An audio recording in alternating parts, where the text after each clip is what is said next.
Group Chaos, what up? Hi, Stacy. Reese, Thomas, Sophia. Aaron Calloway, Taryn. Abby.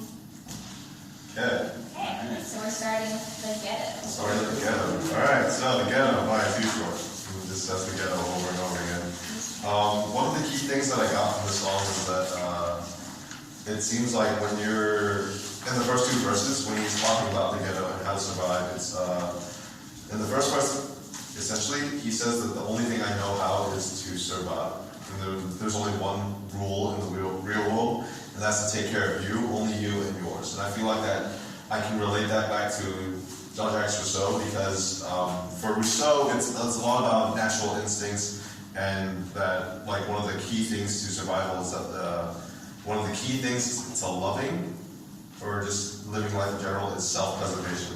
And he says that self-love is always good, and that self-preservation requires that we love ourselves. And that's the same thing with the ghetto, because in order to survive in the ghetto, you have to only look out for yourself and yours. And that's pretty much what Rousseau is talking about, because you have to love the things that preserve your life and keep you alive. And have to love the people around you that are looking out for you, that bear you no ill will, and that kind of thing. And then in verse 3 and 4, he's just talking about how to take from songs that talk about the ghetto and learn from it, and to live a better life because of those songs, because of don't repeat what the songs that you listen to, don't repeat their history, but learn from it and grow wiser from it, instead of, you have to be intelligent when you put them in check, because if you're ignorant, you get treated ignorantly. Yeah. Okay. So, anything else, you guys? I totally agree that he's talking a lot about like self-preservation, and at the same time, like even at the end where he's mentioning, like all these kids, like they're like enlisting and they're like the hard way. He's like, well, I'm like gonna make money and be rich. It's like not necessarily being like a martyr for them, as I was gonna relate to the Most Def song, where sometimes it's like, oh, you need to like be a martyr and sacrifice everything to help other people. But it relates to Jean-Jacques because he says the opposite. He's like, you know what, you're not ever actually gonna get anywhere if you don't put yourself first and sort of like think about yourself in a self-loving way. So there's kind of this great line between like selfishness and like self-love that I appreciated. But I think at the end there, he's really saying like, I suffered through all these things too, and I need to like worry about myself and like be glad for the things I have, as opposed to like, oh, let me go try to like save everyone else at the same time. Yeah. And he talks about teaching children too, which in the reading, he mentions how like childhood is such a fragile state, and how like everything that happens there sort of like dictates what will happen next in like adulthood. And so I think that's important, because it can either go good or go bad when you're a child. You can either get that right message and go on the right path and start from there, or if you're exposed to all this like violence in the streets and whatnot, then it's the complete opposite outcome. Yeah, I think kind of like going off what you said a little earlier, how he was like, at the very end, he's just sitting in the jailhouse running your mouth. Like if you don't actually try to like think positive and self-improve yourself, you're not gonna make a difference. You're not gonna go anywhere, and you can like talk as much shit as you want, but it's not gonna mean anything if at the end of the day you're sitting in jail. Right. It talks a lot about self-preservation, but at the end he's like really signaling that even though the tone said self-preservation, he really is selfless in trying to tell others, like the warnings that he's trying to give, like, so if you don't listen, it's not my fault. So everything before, so if you don't listen, like he wanted people to listen to him, people to take something away from it, which is a selfless act, right? Like, yeah, he's getting rich from the songs, but even though he's like highlighting the whole self-preserving aspect of ghetto life, like he's also trying to break free from that mold of, you're only in it for yourself. I think if anything, he would want people to take his example and continue talking about all these issues and be selfless. Like he wants people to be selfless, and at the same time that he's recognizing the selfish nature of ghetto life kind of thing. I thought it was a cool contrast. So I think we're going to talk about Dollar Day. Dollar Day?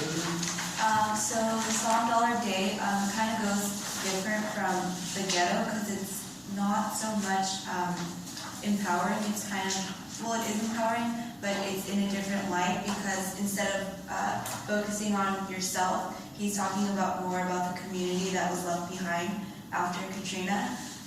It's kind of criticizing how government officials weren't there for the community members and how he kind of targets people for, quote, like treating trash better than people, and how money goes towards wars and taxes, but who is it really helping? He's really graphic with the way he describes like dead bodies and babies dead and water everywhere, and it kind of creates a picture so we kind of see like what's abandoned and what it shouldn't be like. Yeah, it was a powerful song. The live version was a little hard to like hear, but other than that, like the message was pretty clear that he was really upset about the way that certain people in the ghetto or in certain places are not treated equally. So, yeah. Yeah, I think this really is like they're all kind of examples about how she was saying MCs are a witness, but this is like a super, I think, powerful and like specific case where it's like really apparent, especially when he like tells that little story at the beginning. Like she was saying, like no one, like that lady's not going to get that story out, like who she's going to tell, you know?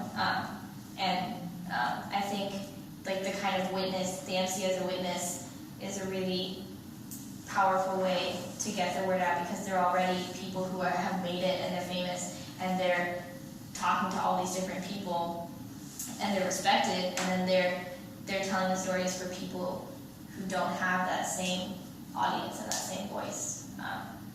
Want to say anything about Dolly? Yeah, I just wanted to like comment on how it's definitely a different tone than the other ones because it's a lot more like he's challenging, he's like angry, he's getting mad at other celebrities for not doing something. He's like, come on, it's just like $1, like stop being so selfish. So he's definitely straying from that whole self-preservation aspect that like, what was it called, like Emily or something was talking about. And I think it's a good sort of like juxtaposition of all the other songs we have because it kind of makes him seem like the selfless one and like the hero and the martyr, while everyone else is just like, yo, like, I got mine, you should go get yours. And I just think it's something interesting to think about. Yeah. Also, real quick, like she talked a lot about Thoreau when we talked about this song, and I don't think really in reference to any of the other songs, but I thought it was really cool how you had this philosopher who was writing all these peaceful protests, talking about how taxes, you should pay taxes if they're funding unjust things, and that literally directly relates to like this song and to she's talking about MLK, like, so they're two, I guess that's the whole point of this class, like philosophers and hip hop is like two things that you wouldn't normally put in the same, thought, and it's definitely the same message and the same kind of mindset. So, yeah, I just thought that was really cool. So, Not Yet Free. I think the song is called Not Yet Free because they're not yet free from the oppression that like the government, I guess the government's putting on them. At the end, like I like how they said how they were like naming the political figures and they're like shooting them or something. I couldn't find any video that actually played that part. Yeah, Either. either. But that like kind of shows how angry they were with the government. The third verse, they're like, oh, niggas, thugs, dope dealers, and pimps and stuff, and he's just like describing the situation they're in, and then he's like, oh, but if we're made of that, who made us, and what can we do to change us? And he's trying to change this situation, but and then the next verse it says, the oppressors trying to tame us. They're really talking about what Kerr said, which was identifying yourself as an oppressor and identifying who the oppressed, identifying themselves as being oppressed and then identifying the oppressor. So having that realization is the first step to freedom or getting liberated.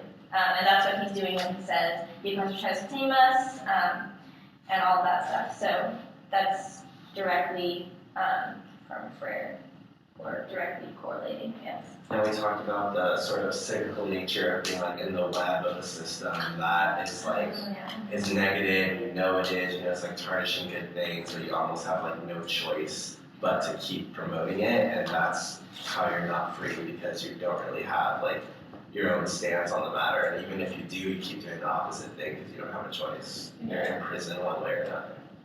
With that, I really like the line, what from single to hoe.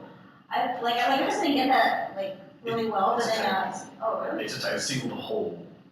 Whole? Yeah, whole. Like his dreams went from single, like only one dream, to like a whole, like a scape, a whole scape of ideas. That goes off of what we said in class too about like the lines that say like that's what black boys are made of and what black girls are made of. It's like these ideas of stereotypes that people keep calling each other these names, and it's just like supporting the oppressor even though they're the ones that are oppressed as well.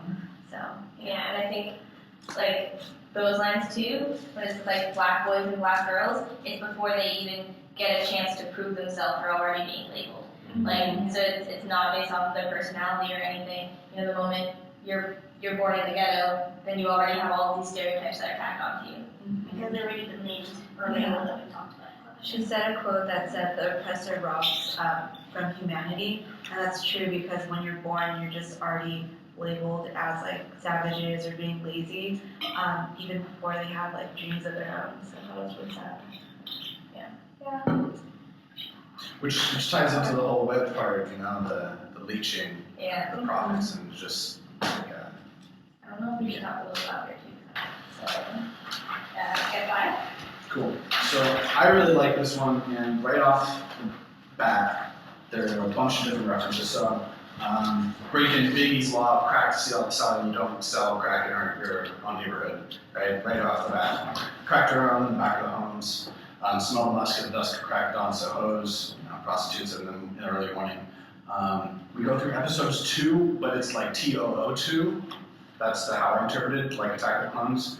And being from Rumble, I can't help but relate it to weed. Honestly, I think it is because you think of the cycles that you would go through, the 10-week cycles of cracking doors as an episode. So like, and Attack of the Clones, you need clones to grow weed. If you do. That way, some people might grow though.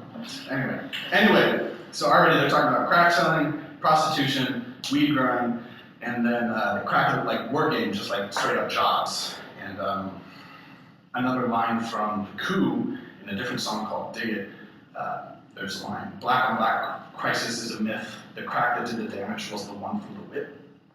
So like, already they're talking about crack cocaine, then crack bones, and I can't disassociate that from the crack of the whip that basically incited all of these situations.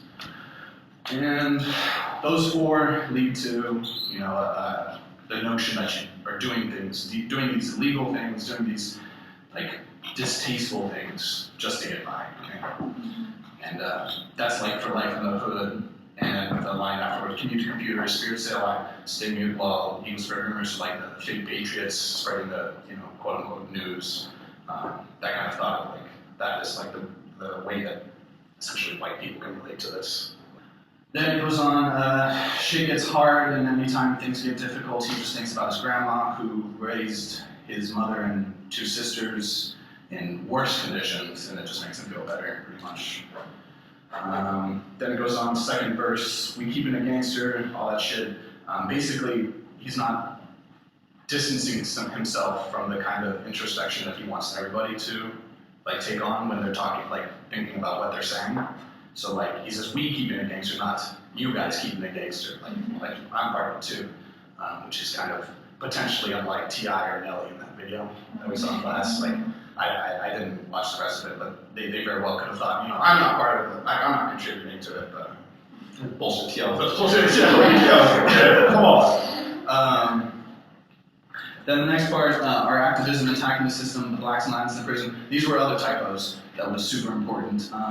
Numbers have risen, their victims lacking the vision, which totally changes it given their typos. But the intent is super clear, is that there's a rising number of prisons, growing prisons that are specifically targeting areas. So like prisons aren't you don't hear of a prison being built in the OC, right? Like, it's specifically targeting minorities. And all they have to listen to, is the stuff that keeps putting them in those kind of positions.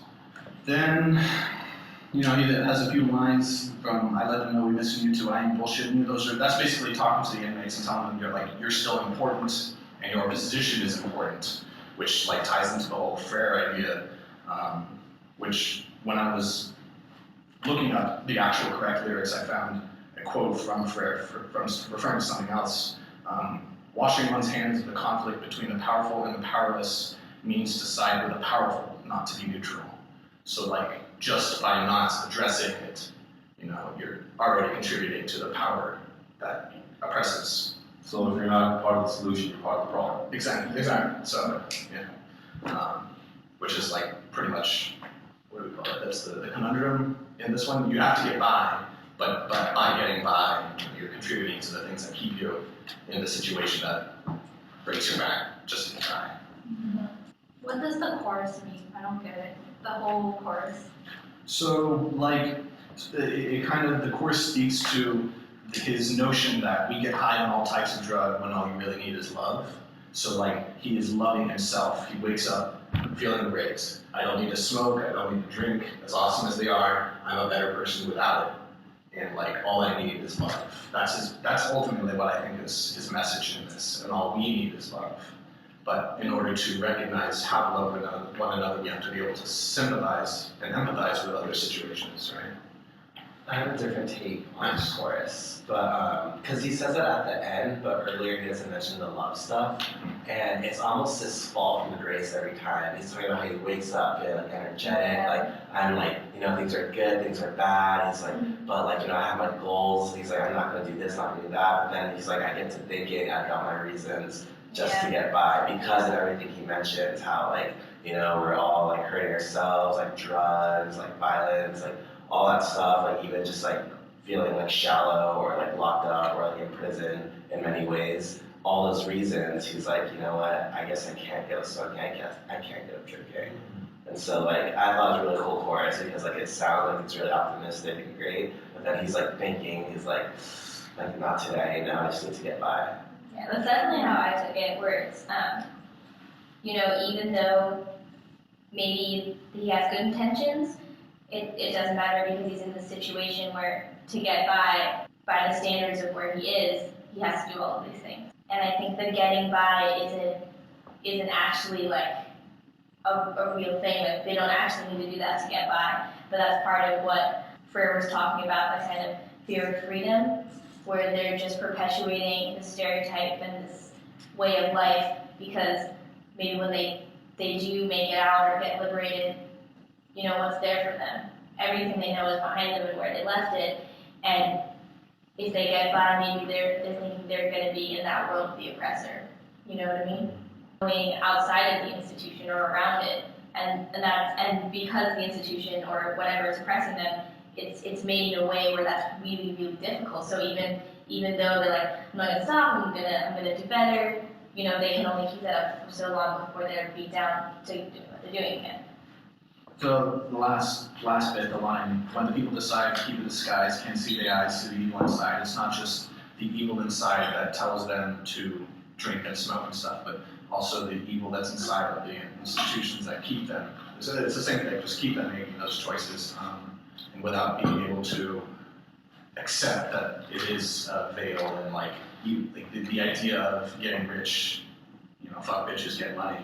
Like, if that doesn't seem awesome, then what are we all doing it for, right? And so they have to keep that disguise that it is awesome, that is what we're looking for, that is how, that's our end. And all the means, shooting people and things like that, those are just the means to that end. And as long as we still see that as our end, we're going to continue doing the means part. I was going to say, I also think that last part, to keep it disguised, sort of goes with getting by. Like, in a lot of ways, getting by is just a survival method. And as you said, it adds to sort of not wanting things to change or afraid of things changing, so you keep doing it. So it's almost like they're disguised. And it's when they decide that, you can't see the evil inside. Like sort of those hard times brewing because they're just oh yeah, I'm just getting by and I'm just doing it. It's kind of my disguise. Yeah. So The soul see it today. Okay. I refuse limitation.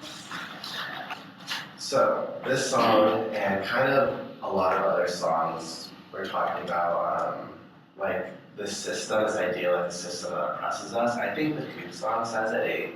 They're like, oh, it's because of capitalism.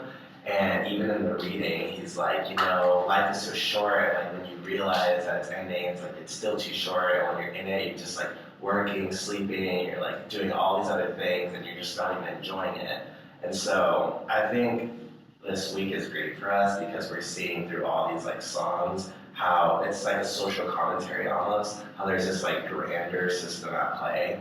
And I think this song really talks about it because they're saying how like even though like this, he mentions the like negative things about like living in the ghetto, and then he says like, oh, but I want more for myself. And he's like, even like my own like homies like ratting me out and like learning from your mistakes, and like he's like, you know what, this whole system is just like a huge like obstacle for me. He's like, I don't want to settle for that, and I want to like I'm refusing these sort of like oppressing signals. I'm gonna try to like make it better, which is like weirdly optimistic because they're like having a sense of responsibility, but at the same time you almost like don't think it's possible because there's like all this like negative stuff. He's like, oh, but like I'm not gonna settle for these streets.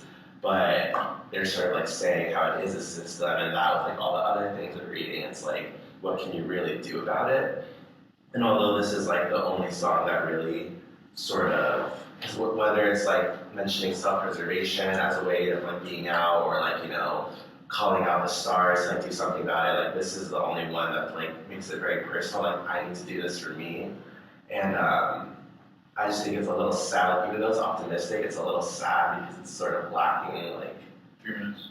lacking that faith, like, okay, I think they're gonna make it. I don't think it's that. For me, it's sort of like, but like, what's really gonna happen? Like, he's talking about an Aryan nation, they're like killers, like, nothing's really gonna change, like, what's it all about? And I don't know, I think it's a pessimistic song despite its like optimism. Is that okay? It's still recording. Okay. Yeah, the lights all. Alright, awesome. I was actually kind of confused on one of the lyrics. It's like a wise man knows his limitations, but then he was saying, but then the title of the song is I refuse limitations. So I was wondering like why. Because he was describing rape in jail, so he knows his limitation, like he knows what not to do. Like, I think that's what he meant. Like, if you're wise enough, then you know how to like, you know, escape from that. I think. I hadn't thought of it that way, but it's interesting. I also didn't think to relate it back to the title. It could be that, you know, the pessimism is also a little bit, I don't want to say immaturity or like ignorance. It's a weird, like, naive, like, Naive. like, So the pessimism and the naive with saying, I refuse limitations, that is the tone of it. But a wise man knows his limitations. So, like, it's almost calling out, like, you're not that wise if you think, like, you can overcome everything. 2 minutes. We've got 2 minutes to go. Okay, you should go. Okay, so for Black Diamonds and Pearls, I really added into our Rousseau reading. Like one of the lines in Rousseau, it was born twice over, which I was thinking in relation to an MC. Like first they were born, or like they are just like born in the hood or whatever, and then they were born again into an MC. Like they made this new person for them, and I found that a lot, or that reminded me in the third verse of Black Diamonds and Pearls. On how. Okay, it's embarrassing. Yeah. Okay. Then like verse 3, you think the speaker is talking how this like young child is taking on responsibility for, let's say, the father figure, and how he has to kind of grow faster than he normally would and have to take on that kind of responsibility. And that's in relation to, I think that's also in Rousseau, man is not meant to remain a child. So that's what I really thought for the third verse with those two in relation. I think it's called it's the title Black Diamonds and Pearls because it's like a metaphor saying that despite being all other circumstances like they're in, they're all precious and valuable and strong, like beautiful, like diamonds. Are they super rare black diamonds and black pearls? And then like, but they are like just dirty and they're like in the rough right now. But if they keep striving and like keep like working hard, you'll come out like a diamond and like pearl. I felt like it was a good way to end it too, because we talked about the whole class about being in this cycle of oppressor and the oppressed, and it was kind of like, well, it's time to get out of this cycle and it's time to move forward. So I felt like it was a good reassuring song. In relation to like pearls, I just realized that pearl, it takes a while for it to like be created in like this tight environment that it's in. So then, like for example, the speaker is like in this like tight, oppressed area of the neighborhood or whatever, and then once it's ready to become out of that oppression, or just become greater than, or become what he wants to be, he's this pearl, or she's this pearl, and into something more beautiful.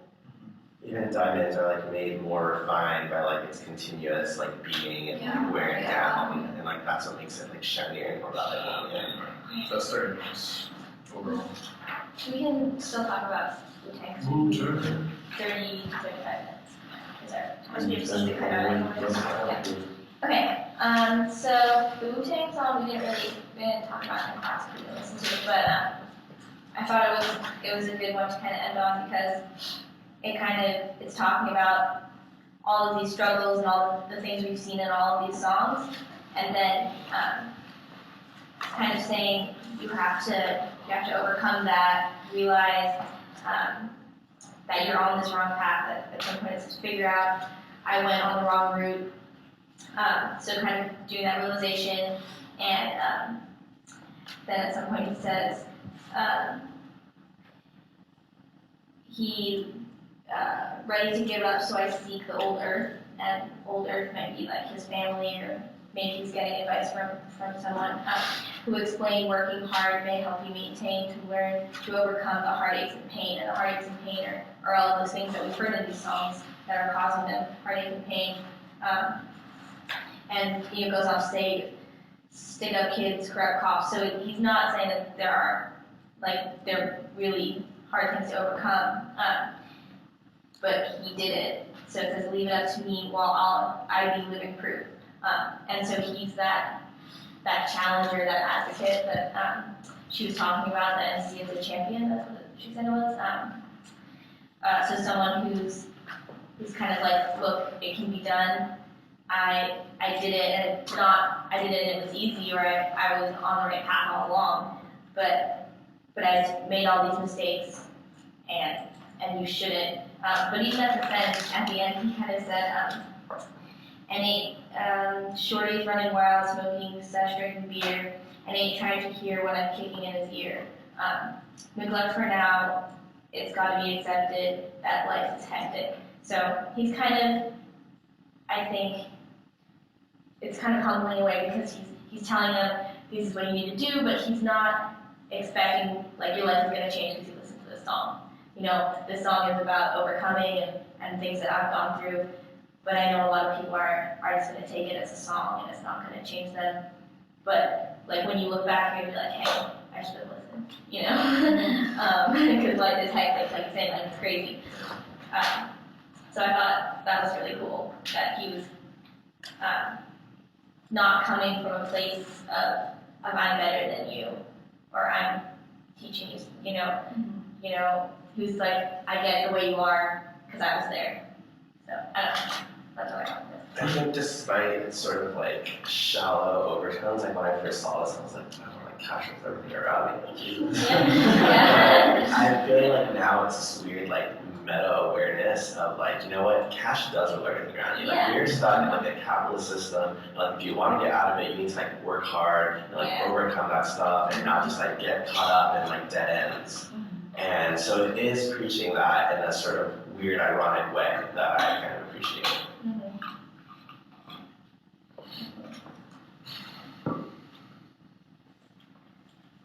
Should we hold on? Yeah. Okay, Chaos Group, week 2, peace out. Alright, this is Okay, so